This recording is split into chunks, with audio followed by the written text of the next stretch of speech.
Morgadão, o Gabriel tava falando de humor. Certo. Quando que você, já desde moleque, já fazia as palhaçadinhas, imitação? Sempre. Ou foi a partir da adolescência, desde Não, moleque? desde criança. Minha primeira imitação foi o... Ai, meu Deus, o Genival Lacerda. Minha mãe conta, eu era criança, eu nem falava direito, eu imitava ele dançando, que ele punha a mão na barriga e fazia assim. Sim. Aí eu ficava imitando, fazendo graça. A turma ria aí que eu fazia mais ainda. Então, mas aí, só pegando esse gancho que o André falou da mania. Sim. Porque o André, né, vocês são dois imitadores. Certo. Né? E o André sempre teve a mania de imitar tudo. Sim. Todos. Meu pai, minha mãe, eu. Ele imita todo mundo, Sim, o André é incrível. sim. Você também imitava as pessoas? Avô, meu avô. Só que não era imitação, né? Quando o velho fala, ele fala, para de me arremedar. Meu avô falava isso, ficava imitava professor. Ah, isso é clássico, né? Professor, gente da família, imitava. Mas a primeira imitação que se tem, não registrado, mas conhecimento, era o Genival Lacerda, que era o jeitinho de dançar que eu fazia quando eu tinha, sei lá, 3 aninhos. Aí você entretinha a galera e você falou. E aí tu, ai, que bonitinho, Genival Lacerda. Com a mão na barriga. E ficava imitando, né, velho? Turma na escola, imitava professor, imitava amigo. E dentro do... Porque a gente gosta muito de cinema, a gente fala muito de comédia, e a gente percebe que hoje a comédia caiu bastante, né, no cinema. Cinema, televisão. Por conta justamente do politicamente correto, né? Hoje você não pode fazer piada à vontade e tal. Mas assim, de ator de filme de comédia americano, você também gostava dessas influências? Você tem essas influências? Ah, cara, sempre.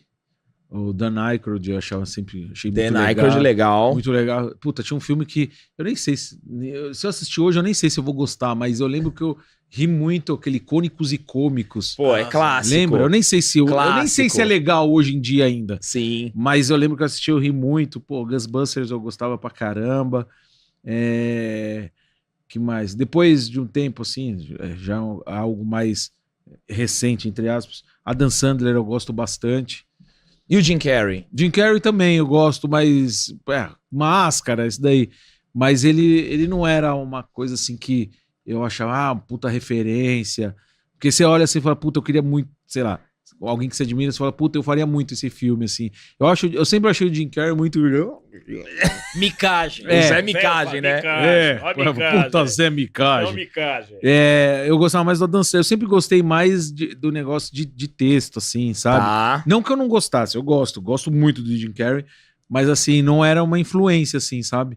Eu sempre me preocupei mais com o texto e a graça do que a graça pela micagem ou pataquada, né? Eu falo pataquada, olha lá. Não, faz sentido. Faz sentido.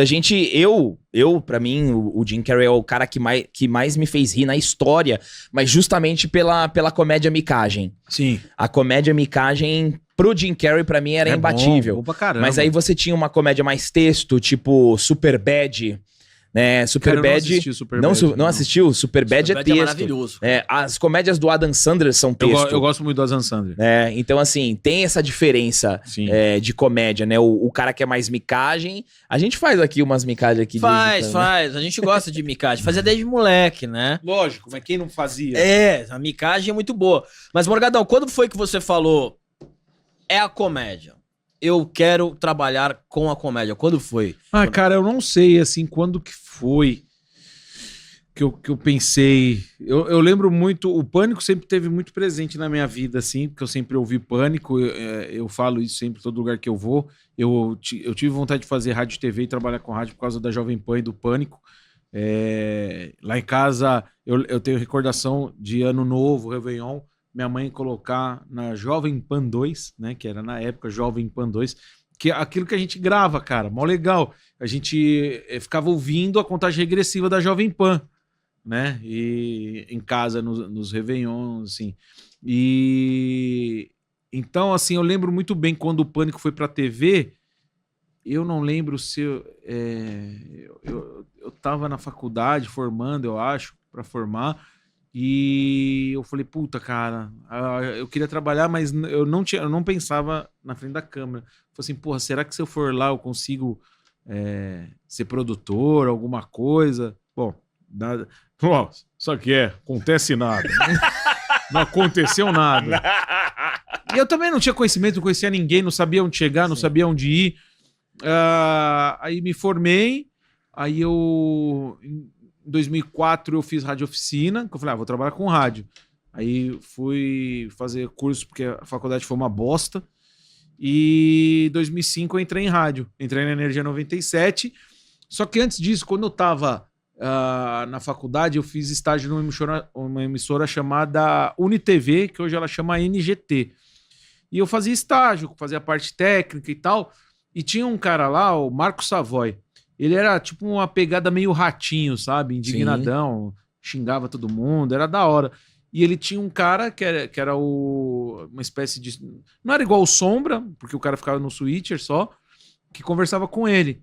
E aí ele faltou uma época que eu fiquei lá fazendo vozes e tal, mas despretensioso. Não falei assim, mano, eu quero continuar fazendo isso aqui.